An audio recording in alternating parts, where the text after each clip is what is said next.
కర్నూలులో శివరాత్రి పర్వదిన వేడుకలు భక్తి శ్రద్ధలతో జరుపుకున్నారు. తెల్లవారుజాము నుంచే జిల్లా వ్యాప్తంగా శివునికి అభిషేకాలు, అర్చనలు చేశారు. దిన్నెదేవరపాడు వద్దనున్న రూపాల సంగమేశ్వర దేవాలయంలో భక్తులు దర్శనం కోసం బారులు తీరారు. శివరాత్రి సందర్భంగా భక్తులకు అన్ని సౌకర్యాలు ఏర్పాటు చేశామని ఈవో గుర్రెడ్డి తెలిపారు. డస్ట్బిన్ అక్కడ ఉంది, డస్ట్బిన్ లేండి.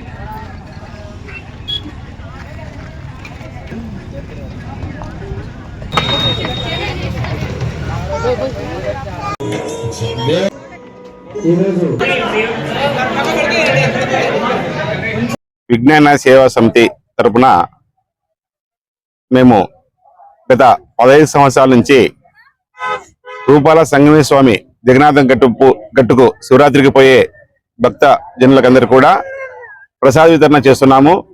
అలాగే చల్లని మజ్జిగ, అలాగే చల్లని నీరు, ఇంకా ఉదయం పూట కూడా కొంత అల్పాహారం కూడా ఏర్పాటు చేసి వచ్చే వాళ్ళ కార్యకర్తలందరూ కూడా పెడుతున్నాము. ఇది రాత్రి 10-11 వరకు కూడా ఇట్లా కొనసాగుతుంది. వేలాది మందిగా పైకి వెళ్లే వాళ్ళు ఇక్కడ కొంతసేపు వచ్చి ఇక్కడ సేద తీరి మజ్జిగ తాగి, అలాగే మేము ఇచ్చిన ప్రసాదాలు కూడా స్వీకరించి ఈ కార్యక్రమాన్ని అందరూ కూడా ఆస్వాదిస్తున్నారు. కనుక ప్రతి సంవత్సరం భక్తాదులు ఇదే విధంగా మా యొక్క సేవను తీసుకోవాల్సిందిగా మేము కోరుకుంటున్నాము. మా యొక్క విజ్ఞాన సేవ సమితి అధ్యక్షులు రామిడన్న గారు, అలాగే ఉపాధ్యక్షులు రమణారెడ్డి మదిరెడ్డి గారు, అలాగే భాస్కరు, అలాగే సెక్రటరీ గారు శంకరన్న గారు, రామాంజనేయులు, ఈ యొక్క అందరి యొక్క సహకారంతో ఈ కార్యక్రమాన్ని మేము జయప్రదం చేస్తున్నాము. అలాగే ఈ కార్యక్రమానికి అందరూ కూడా సహాయ సహకారం ఇవ్వాలని కూడా మేము కర్నూలు నగర ప్రజలకు భక్తులందరూ కూడా కోరుకుంటున్నాం.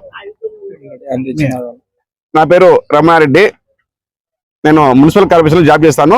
విజ్ఞాన సేవ సమితిలో ఉపాధ్యక్షులు ఉంటున్నాను.